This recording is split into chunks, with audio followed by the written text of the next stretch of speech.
मोदी चीन चला गया है अमेरिका को यह बताने कि हमारे पास ऑप्शंस मौजूद हैं। तुम अगर हमें ठींगा दिखाओगे तो हम चीन और रूस के कैंप में चले जाएंगे और फिर तुम खुद देख लो कि तीन बड़े ताकतवर ममालिक जब एक कैंप में होंगे तो तुम्हारा क्या असर होगा। क्योंकि रातों रात ट्रंप को फिर से मिर्गी का दौरा चढ़ा और ट्रंप ने 25% टैरिफ को कर दिया 50%। देखिए, भारत और रशिया के बीच रिश्ते और ज्यादा गहरे हो रहे हैं। हमारे एनएसए अजीत डोभाल वहां पर पहुंचे हुए हैं। अजीत डोभाल को भेज दिया है मोदी ने रशिया के अंदर के जाओ जाके जरा हाथ मिला के आओ ताकि ट्रंप को पता चले कि जनाब दुनिया की fastest growing economy. We have got a very special relationship, a long relationship. We are very excited and delighted to learn about the visit of His Excellency the President of Russia, President Putin to India. Modi ji के पास एक हनुमान है, उसका नाम है अजीत डोभाल।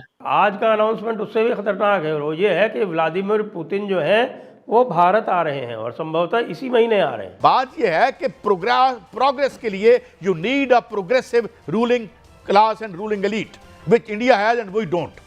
हमें ये मानना चाहिए, अगर हम नहीं मानेंगे तो अपने आप को दुरुस्त नहीं कर सकेंगे। मोदी जी डर जाएंगे कि अगर आपने मेरे से एग्रीमेंट साइन नहीं किया तो मैं 245% का टैक्स लगा दूंगा आपकी दवाइयों के ऊपर।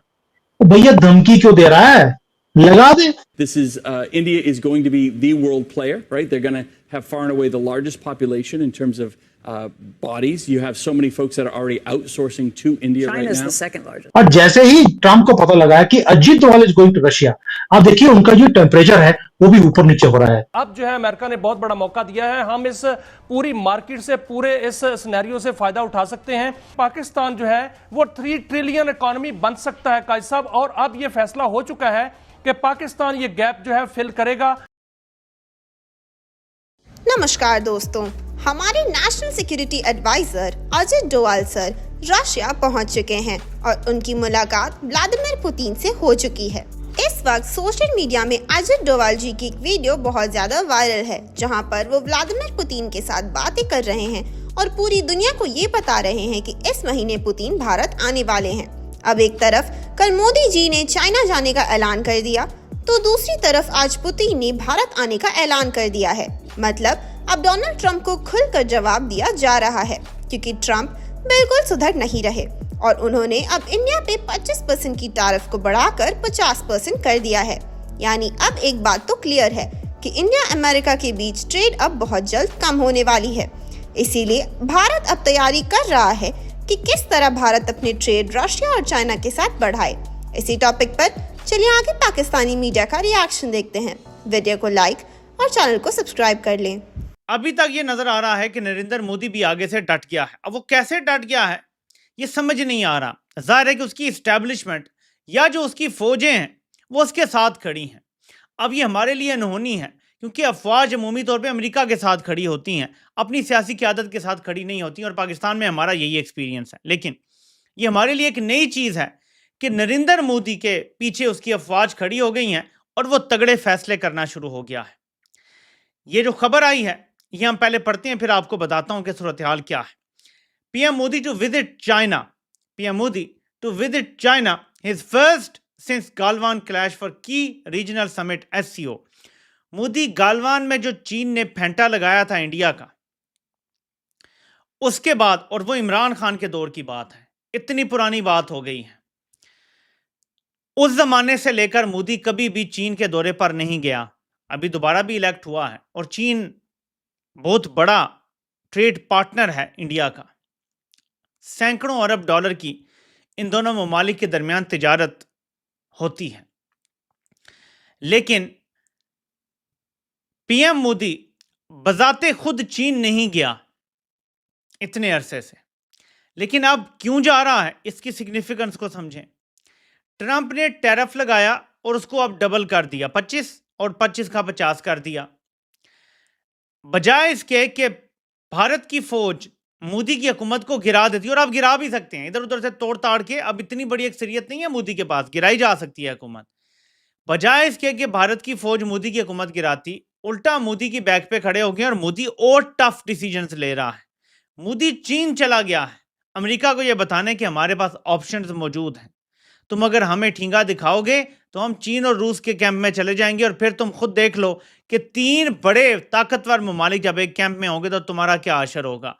आप देखेंगे कि इस मूव के बाद बड़ी तब्दीलियां आने की तवक्को है। मेरी जो फ्लूइड बैलेंस थियरी है भारत की कूटनीति में, मैं इधर से भी दोस्ती करूंगा, उससे भी करूंगा। 125 ग्लोबल साउथ के जो देश हैं वो सब भारत को कहते हैं कि आप तो हमारे रोल मॉडल हो। अमेरिका को नहीं कहते, रूस को नहीं कहते, कि हमसे ये कहते हैं कि आज जहां वो लोग हैं, वो 125 विकासशील देश, 50 साल पहले भारत वहां होता था। कहते हैं आपकी कितनी कमजोरियां थी भारत की, फिर भी आप लोगों ने कितनी शानदार तरक्की की। एक जमाना था, आपकी तो उम्र बहुत कम है, मैं आपको बताता हूँ, 1991 में मेरे पास केवल 2 हफ्ते के इंपोर्ट करने के लिए विदेशी मुद्रा थी, 2 वीक्स, और फिर हमने शायद 70 या 80 टन अपना सोना गिरवी रखा बैंक ऑफ जापान और बैंक ऑफ इंग्लैंड या स्विट्जरलैंड में, शायद स्विट्जरलैंड में और इंग्लैंड में हमने रखा था कि भाई हमें $600 मिलियन चाहिए, हमें कुछ इंपोर्ट करने। वो आया, उसके बाद फिर हमने सो कॉल्ड लिबरलाइजेशन की आर्थिक व्यवस्था की, और आज तो $700 बिलियन पे हम बैठे हुए। तो हालत हमारी बड़ी खराब थी। में से बहुत से ऐसे देश हैं जिनकी हालत विकासशील आज वही है जहां हम थे 1991 में। तो इसीलिए वो हमसे पूछते हैं कि आपने कैसे डील किया, हम बताते हैं। 1965-66 में आपको मालूम है बेटा कि अकाल था देश में। उस समय हमारी प्रधानमंत्री मिसेस इंदिरा गांधी गई थी अमेरिका अनाज की भीख मांगने। अमेरिकन कहते हैं भारत की नेता भीख मांगने आई है, ऐसा नहीं कहते गधो, वो भारत की नेता है। भारत एक पिच्चू सा देश नहीं है, बहुत महान देश है। फिर वो आके बोली कि अब हम भीख कभी नहीं मांगेंगे अनाज के लिए। इन लोगों ने मेरे को इंसल्ट किया। आज हम नंबर 2 प्रोड्यूसर ऑफ फूड पूरी दुनिया में। ये विकासशील देश ये कहानी जानते हैं, जिसे आप हरी क्रांति कहते हैं। हमसे ये भी कहा गया था कि सोमवार को मत खाइए।